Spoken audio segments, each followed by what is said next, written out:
Il silenzio delle parole si ode solo nel rumore dei nostri pensieri. Ascoltiamo noi stessi per zittire le inquietudini dentro di noi. Grazie.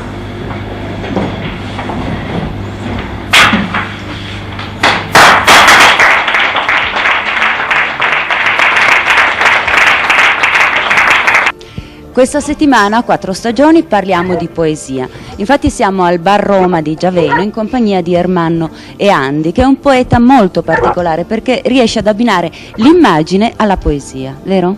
Infatti, per avvicinare i lettori, purtroppo la poesia non è sufficiente in quanto testo. Bisogna trovare un connubio con l'immagine. Ecco, guardate che cosa fa ad esempio. Questa è una sua opera.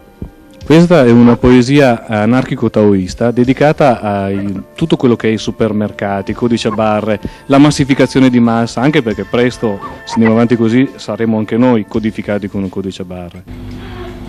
E vivono benissimo, senza sapere i segreti delle crisate.